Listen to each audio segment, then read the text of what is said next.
شادی کے بعد یوں ہی وقت گزرنے لگا۔ شاہد بھی ہمارے گھر آنے جانے لگا تھا۔ کبھی کبھی تو آدھی رات کو اسے کوئی کام پڑ جاتا اور پھر میاں جب تک میری جدائی نہ کر لیتے وہ مہمان خانے میں انتظار کرتا رہتا۔ شاہد اکثر میاں کی غیر موجودگی میں بھی آتا رہتا تھا اور میں دروازے کی اور سے ہی اسے واپس کر دیتی۔ میاں اس بات پر ناراض ہوتے کہ میں ان کے دوست کو پانی تک نہیں پوچھتی۔ شاہد بھی اکثر جاتے جاتے چوت کر جاتا۔ کبھی کہتا کہ بھابھی ابھی تو جا رہا ہوں مگر میرا حصہ کب ملے گا؟ کبھی کہتا کہ رات آپ کو خواب میں دیکھا۔ گھر کی بات اب گھر تک نہیں رہی تھی بلکہ مہمان خانے تک پہنچ رہی تھی۔ میرے میاں شرارت بھری باتیں شاہد کو بھی بتانے لگے تھے۔ ایک دفعہ جب میں مہمان خانے میں چائے دینے گئی تو وہ شاہد کو بتا رہے تھے کہ رات کی مستی میں ان کے لنٹ پر مہر النساء نے کاٹا ہے۔ میں شرم سے لال ہو گئی اور دروازے میں ہی رک گئی۔ شاہد بھی الٹی باتیں پوچھنے لگا کہ میرے ممے کتنے بڑے ہیں اور میری چوت کس رنگ کی ہے۔ اوف توبہ! یہ کیسی باتیں کر رہے ہیں؟ ایسے تو میں مہمان خانے نہیں جا سکتی، شرم سے ڈوب جاؤں گی شاہد کے سامنے۔ میں واپس کچن میں چلی گئی اور جان بوجھ کر ایک کانچ کا گلاس فرش پر پھینک کر توڑ دیا۔ میاں اندر پوچھنے آئے تو میں اسے پیش آئی جیسے کچھ ہوا ہی نہیں اور پھر ان کے پیچھے پیچھے مہمان خانے چائے دینے پہنچ گئی۔ شرم سے میرا چہرہ لال ہو رہا تھا۔ ان دونوں کو تو نہیں پتا تھا کہ میں نے ان کی باتیں سن چکی ہوں۔ شاہد میرے بابس کو ہی گھورے جا رہے تھے جیسے ابھی کاٹ کھائے گا۔ شاہد کی نظریں کی تپش مجھے اندر تک جلا رہی تھی۔ جب میں اسے چائے دینے کو آگے جھکی تو اس کا ٹراؤزر کا ابھار مجھے بہت کچھ سمجھا گیا۔ دن یوں ہی گزرتے گئے مگر اب میاں کام میں زیادہ مصروف ہو گئے تھے۔ کراچی میں ہوتے ہوئے بھی دیر سے گھر آتے اور جلدی سے چدائی کر کے سو جاتے۔ مجھے مزہ نہیں آ رہا تھا۔ میں شاور لے رہی تھی اور میاں گھر پر نہیں تھے۔ پھر سے شاہد آ گیا۔ میں نے اندر سے ہی آواز لگائی کہ مہمان خانے میں بیٹھیں، میں تھوڑی دیر تک آتی ہوں۔ اف توبہ! شاہد کے ٹراؤزر کا ابھار یاد تھا مجھے۔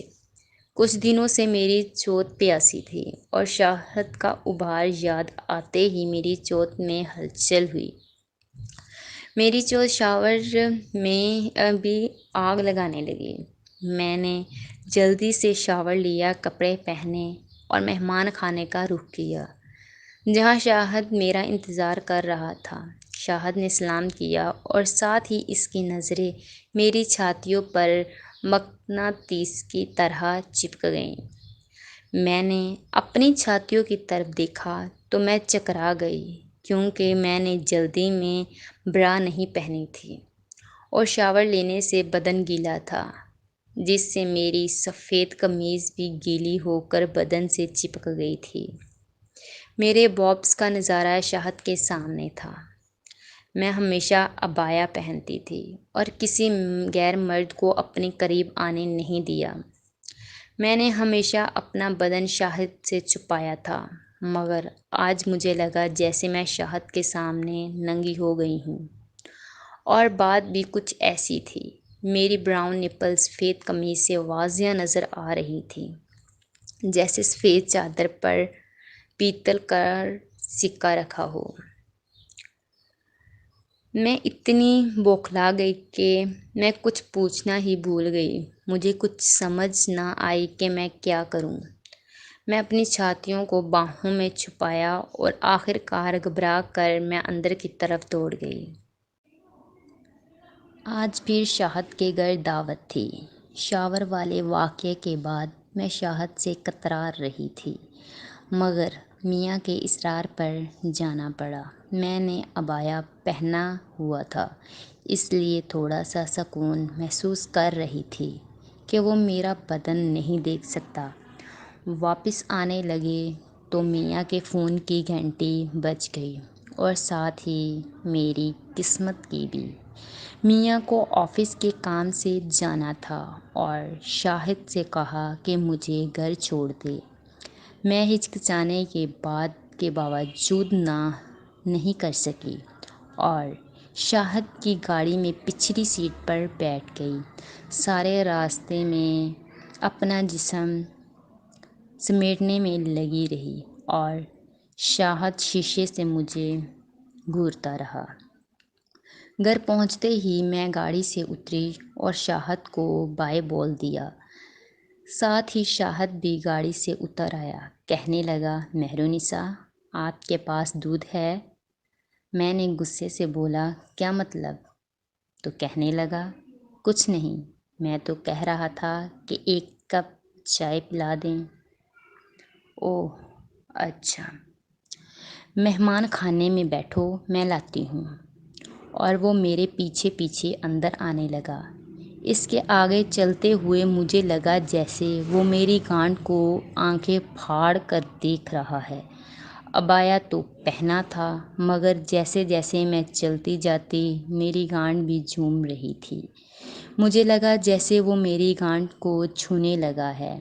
شکر ہے اندر آنے تک ایسا ویسا کچھ نہ ہوا جو میں سوچ رہی تھی، مگر جیسے ہی گھر کے اندر داخل ہوئے تو شاہد نے دروازے کی کنڈی چڑھا دی۔ میرے دل کی دھڑکن ایک دم تیز ہو گئی، جیسے ابھی حلق سے باہر نکل آئے گا۔ میرے ہونٹ تو جیسے سوکھ گئے۔ میں سوچ رہی تھی کہ اگر آج شاہد نے کچھ ایسا ویسا کیا تو میں کیا کروں گی؟ میری چوٹ جو اتنے دنوں کی پیاسی تھی اور کچھ اور کہہ رہی تھی، مگر یہ جسم کسی اور کی امانت ہے۔ میں دل ہی دل میں سوچ رہی تھی کہ اگر شاہد نے مجھے چودنے کا بولا تو میں اسے تھپڑ ماروں یا کہیں بھاگ کر چھپ جاؤں۔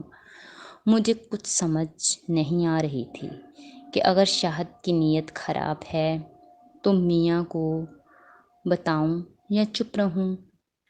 ایسے ہی کھڑے کھڑے نہ جانے کتنی دیر ہوئی کہ شاہد نے میری کمر پر ہاتھ رکھا۔ میں ایک دم سے ڈر گئی۔ میرے بدن میں کرنٹ سا دوڑ گیا اور چوٹ پر چونٹیاں سی رگنے لگی۔ نپل ایک دم تن گئے۔ جیسے ہی پیچھے مڑی تو شاہد نے کہا، بھابھی چائے؟ میں نے کہا، اچھا بیٹھو، اور پھر کچن میں چلی گئی۔ میں عبایا اتارتے ہوئے ڈر رہی تھی کہ میں نے عبایا اتارا تو میں مست بوبس شاہد کو اپنی طرف متوجہ کر دیں گے۔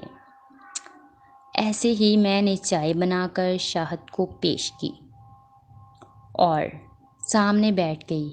شاہد مجھے ہی گھورے جا رہا تھا اور مجھ میں نظریں ملانے کی ہمت نہیں تھی۔ میں نے دیکھا کہ شاہد کی پینٹ میں ٹینٹ سا بن گیا ہے۔ یقیناً اس کا لنڈ کھڑا ہوگا، مگر میں نے عبایا میں بیٹھی ہوئی ہوں۔ پھر کس چیز نے اس کا لنڈ کھڑا کر دیا؟ میں یہ سب سوچتے ہوئے لاشعوری طور پر اس کے لنڈ کی طرف ہی دیکھ رہی تھی۔ شاہد نے کھانس کر مجھے اپنی طرف متوجہ کیا تو میں جھنپ سی گئی۔ گھبرا کر اپنی جگہ سے اٹھی اور خالی کپ اٹھانے کو آگے بڑھی۔ جیسے ہی میں نے کپ کو پکڑا، شاہد نے بھی کپ کو پکڑنے کے انداز میں میرا ہاتھ پکڑ لیا۔ میرا جسم گرمی اور گھبراہٹ سے آگ بنا ہوا تھا۔ جیسے ہی شاہد نے میرا ہاتھ پکڑا تو میں کانپ سی گئی۔ شاہد نے بولا، کیا ہوا بھابھی؟ میں نے کہا، کچھ نہیں، اور شاہد نے میرے ہاتھ سے کپ لے کر میز پر رکھ دیا اور میرا ہاتھ پکڑ کر اپنی پینٹ کے اوپر پر رکھ دیا۔